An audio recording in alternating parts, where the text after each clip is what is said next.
Hello everyone and welcome. In this video I'm going to be sharing my thoughts on The Walking Dead Season 11 Episode 6. As is normal with all my reviews, I won't be holding back on any spoilers, so please do keep that in mind. Anyway, without further ado, let's begin. I really enjoyed this episode. Yes, there is a lot that doesn't really make sense about the Tarzan-like diaper-wearing creatures who live in this random house, but you know what? I'm willing to overlook most of that because of the fact that these creatures help produce what is probably the most scariest episode of The Walking Dead to date. I don't think I've ever felt this scared, this on edge, this nervous watching The Walking Dead ever. And yeah, I think all the scenes in which Connie and Virgil are together, all the scenes with Connie and Virgil in the house are absolutely magnificent. I wish that this episode was just entirely focused on them, because every time we go back to Daryl and the Reapers, or Carol and Kelly, back to Alexandria, I just found myself thinking, can we please go back to Connie and Virgil? Can we please go back to them? I don't really care about this stuff. And if the episode was just purely focused on Connie and Virgil, it would have been pretty much perfect in my opinion. But as it stands, even with these extra scenes of the Reapers and whatever, it's still a pretty damn good episode. So let's start by first talking about Connie and Virgil. The episode begins at night time with Connie and Virgil running away from a group of walkers, and they take shelter in a pretty creepy looking house. The pair then do a sweep of the house. Virgil doesn't find anything, but Connie sees this yellow eye staring back at her through some kind of secret compartment in the bathroom, behind a bathroom mirror. She tells Virgil about this, but then Virgil doesn't believe her because Virgil says, oh, you're just tired, you haven't had enough sleep. And I did think that was quite cliche, because I've seen many horror films in which a character will see, I don't know, a ghost or a demon or something, and then they'll tell their friends, and their friends will say, oh, you're just drunk, you're just imagining it, you're just on drugs, you're not a trustful person, whatever excuse you can think of. Yeah, it was quite cliche, but this entire episode is a homage to horror movies and the horror genre in my opinion, so I didn't really have that much of an issue with it. Anyway, Connie convinces Virgil to do another sweep of the house, and then when the two are walking around the house, this kind of trap door comes down from the ceiling and it separates the two. And just like the episode in season 9 when Connie went to save Gamma's baby, this episode also uses the technique of removing sound when we're following Connie, when we're seeing things from her point of view. And I said it back when I was covering season 9, and I'll say it again, I love this technique. I think it makes things more scary. I think it puts us in Connie's shoes and shows us what the world would be like if we were deaf like she was. We're so used to identifying threats by hearing a noise. I mean, how many times on this show do we hear a walker groan before we then see a walker appear and try to attack someone? So without this noise, it just makes everything, in my opinion, much more scarier, much more dangerous. And yeah, I can't heap enough praise on these scenes. I really like this technique. Once Connie is separated, she pushes on through the house without him, and she puts her hands on the walls to kind of feel the vibrations to detect any danger, which again is pretty damn clever. And she hears this huge vibration, and then she legs it and runs away, at which point this weird Tarzan-like creature chases her through the building on all fours. Connie does manage to escape to the basement, in which we see loads of bones and skulls, and it's obvious that these things are eating people and luring them here to eat them, I guess. And then Connie goes into some kind of vent and she ends up trapped behind the walls. Whilst inside the walls, Connie sees that Virgil is in the room behind the walls, and she sees him through a hole in the wall, and she sees one of these creepy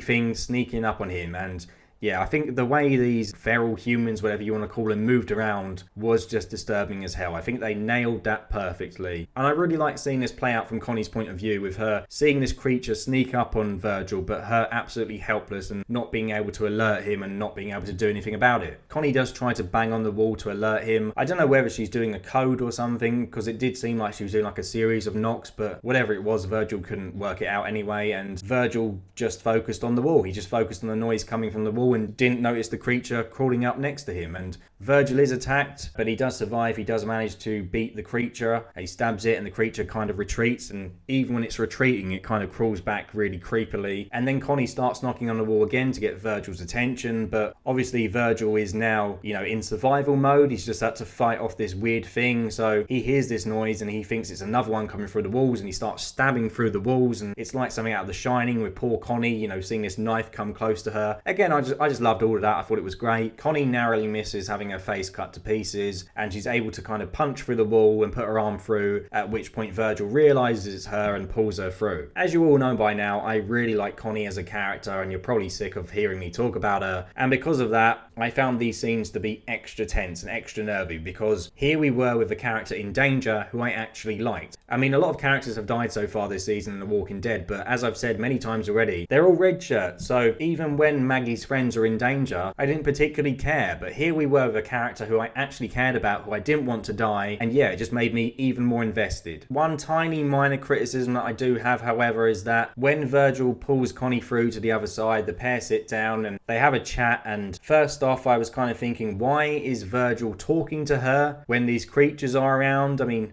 Virgil, shut up. You know, just mouth the words to Connie. You don't have to talk, or at least whisper, tone it down a bit. I don't know why you're alerting everyone to where you are. And also, I did find his dialogue to be very kind of Gimple-esque. He says something about, oh, it has to mean something. You gotta carry on because it's gotta mean something, Connie. And I'm kind of sick on characters on this show always saying it has to mean something. Carl's death has to mean something. Carl couldn't have died for nothing. All life is precious, Rick. It all has to mean something. Like, Jesus Christ, why do people always say it has to mean something on this show? Virgil also tries to give his knife to Connie, and he tells her to go on without him, at which point it was pretty obvious that something bad was going to happen to him. Connie and Virgil make a break for it. They run out the door, at which point more of these creatures appear. They do manage to fend off a couple of them, and then they enter this other room, and there's one who's like standing on some kind of unit, jumps down onto Virgil's back and stabs him in the back, about 5 or 6 times before Connie is able to kind of drag him away and fight it off. Connie drags him into like the hallway, which is at the front of the house. She seems to be cornered, and there's more of these creatures coming down the stairs, and at this point Connie decides to cover herself in walker guts, and I was kind of thinking to myself, does Connie think they're walkers? Like, what's she doing here? I don't really see the point of this. But what Connie does is she covers herself in guts, and she then opens the front door and lets all the walkers come in from earlier. And also Connie was able to cover herself in guts using the dead body of a walker that she killed previously at the start of the episode, who came in the house with them. But anyway, all the walkers come through and start eating these feral humans, which proves, yeah, they are humans and not some kind of walker-human hybrid. Otherwise, the walkers wouldn't be interested in them. Yeah, I thought Connie was really clever in doing that. That was really quick thinking on her part, but I was kind of disappointed that these feral humans, well, they were feral humans as opposed to, you know, another type of walker. I'm aware that The Walking Dead is a zombie franchise which doesn't like to introduce new kind of types of walkers or new undead creatures and new species like, I don't know, Resident Evil does, for example. It likes to have its walkers plain and simple. They're undead who walk about and eat people. And The Walking Dead even seems to take pleasure in kind of tricking people into thinking that something interesting is happening with the walkers. I mean, think back to when the Whisperers were introduced and it was teased that they might be talking, and Eugene said, oh, the walkers are evolving, and then it just turned out to be people in skin suits. And I'm not complaining, I love the Whisperers, but in this example with these feral humans, I was just thinking, you know what, it's the final season, why not just go balls out to the wall? Why not make the walkers more interesting and have these people be a new type of walker? Have them be, I don't know, some kind of CRM experiment. I mean, we've already had the CRM teased in other shows, and we've seen clips in the world beyond of them doing experiments, so why not just make these creatures be a new type of zombie as opposed to humans? Because it doesn't really make sense to me that they're humans, in my opinion. I mean, Virgil has this line of dialogue where he says that, oh, I've never seen people this far gone. They led us here on purpose to try and eat us. Words to those effect. But I find it hard to believe that these humans who walk around on all fours are clever enough to set up a set of elaborate traps and trap doors to lead people to this house. I just don't believe it. It would make more sense, in my opinion, if Connie and Virgil had just stumbled upon this house with a new type of zombie in it. And I don't know, maybe they found journals or something from the CRM which talked about them being experiments, you know, like when you're playing Resident Evil or Dead Space or some game and you find journals of experiments and you find journals detailing people's last moments. They could have done that. That would have been more interesting to me. And how cool would it be if these feral humans were zombies and they all escaped, and then they're chasing the Reapers and the protagonist through the woods, and the Reapers and the protagonist have to actually team up to fight them. I don't know, maybe it's just me, maybe you think that's a terrible idea, but I think that would be a more unique idea than what is bound to happen with the Reapers and our protagonist just fighting one another and the protagonist inevitably winning. I would rather see something different in the final season. I'd rather see them do something different, you know, them expand upon the source material, make the zombies a bit more interesting, make the walkers a bit more interesting, but I don't know, maybe that's just me. Maybe you didn't mind that they were humans, but for me, I kind of felt that was a bit stupid. Also, before I move on, I think Virgil is stabbed like 5 or 6 times by one of these feral humans, and he's still alive at the end of the episode. Connie drags him out and he's still alive, and they don't seem to be particularly worried about him. I mean, Connie reunites with Kelly at the end, and all meanwhile, poor Virgil is there on the floor, having been stabbed, and no one runs over to him to help him or anything, which I thought was a bit funny, a bit bizarre. But yeah, I find it odd that Virgil is still alive. I mean, unless they're saving his death for next week's episode, I don't know. But yeah, I found it a bit strange that he didn't die. I think it would have been more scary if he did die. Anyway, let's talk about the other parts of the episode. So let's discuss Daryl and the Reapers. Super Mario, Pope watches on as one of his men rips off the fingernails of one of Maggie's men in order to try to find out more information and in order to try to find out where they are. Pope asks Daryl to take over the interrogation, and Daryl goes in and beats this guy about and then cuts off his finger with a knife, which is pretty disgusting. And obviously Daryl is in a tough position here because he doesn't want to hurt this guy, yet he doesn't want to blow his cover. But I just found that this scene didn't really have that much effect on me because, as you can already guess, I don't even know this guy's name. I think the scene would have been much more impactful if the Reapers had captured someone like, I don't know, Aaron, for example,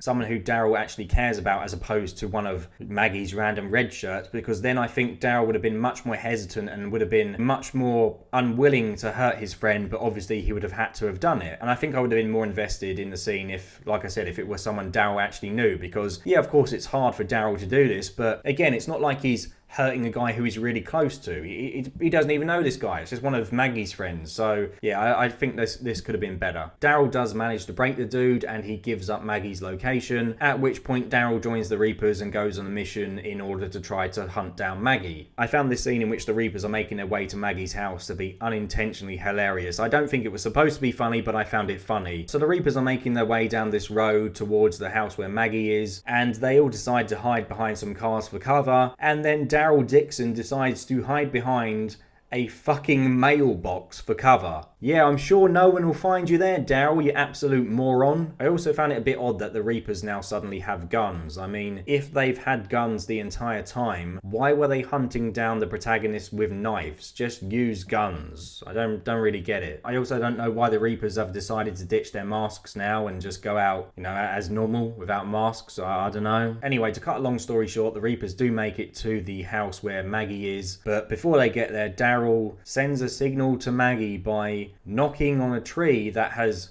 collapsed on a power line, which makes the power line move. Maggie then sees the power line moving out of the window, and for some reason she interprets this as danger's coming, the Reapers are here. How she knows what this means, I don't know, but I guess this is something that she must have spoken about with Daryl off screen, who knows. Anyway, Maggie and co manage to escape via some kind of, secret exit in the house. And then Daryl returns to Pope, and Pope says to Daryl that he got all the information out of the guy that he needed. The guy is dead, the one who he's torturing. And he gives Daryl this cheeky little smile, which to me suggests that maybe he knows that Daryl is part of Maggie's group. Maybe this guy ratted on Daryl, and to be honest, who can blame him? Daryl did just leave him to die. I would have done exactly the same if I were in his situation. So we'll see what happens. I mean, at least this is something interesting happening in the Reaper arc. And yeah, we'll find out next week, I guess, if Pope does actually know who Daryl is. Finally, I'm going to talk about Kelly, who does the dumb cliche thing of going out on her own and not telling anyone because she's a moron. Kelly does find Virgil's dead horse, who he was seen riding at the end of last season. And she finds Connie's notepad, which mentions Michonne. And I'm pretty sure we had a couple of mentions of Michonne this episode. So hopefully this is something which is expanded upon in the next couple of episodes and we find out a bit more about her and hear a bit more about her.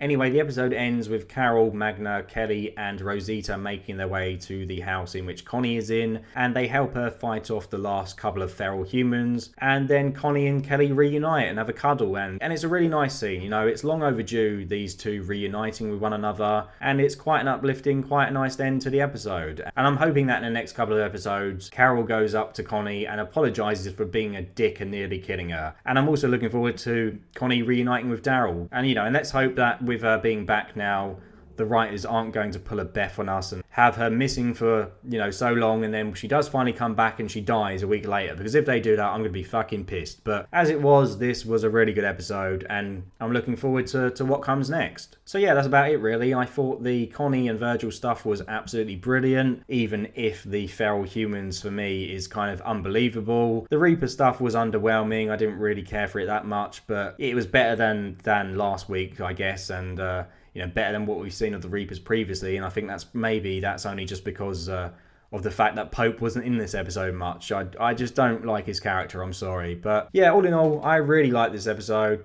Probably my favourite so far this season. One of my favourites of the entire show, probably, despite its flaws. So yeah, let me know your thoughts in the comments below. Do you agree with me? Do you disagree with me? Did you not like this episode? Whatever your thoughts are, let me know in the comments below. And I want to do a quick shout out to Jar Jar Binks 2421, who actually became the first member of this channel. So I've seen a few kind of smaller channels like me who I follow. I click on their page and you see join and they have memberships. So I thought, why not? I'll just try it on mine. I didn't expect anyone to join, and now we have a member. So thank you, Jar Jar Binks, for supporting the channel. I think it's only like 99p a month, so I don't know what that is in US, like 59 cents or something. And I did say that I'd do an exclusive Q&A video monthly and give you a shout out. And can someone else please sign up, because I don't know how I'm going to do a Q&A with one person. I mean, I will do it. If no one else signs up, I'll just do like a vlog or something where Jar Jar has asked a few questions, and I'll answer them and do like a vlog type video. But if we can get some more people to sign up, that would be great. But hey, don't sign up if you don't want to. I don't like the idea of taking money off people, but I just thought I'd do it and see what happens. But anyway, yeah, that's enough waffling. I'll see you all very soon. Take care. Goodbye.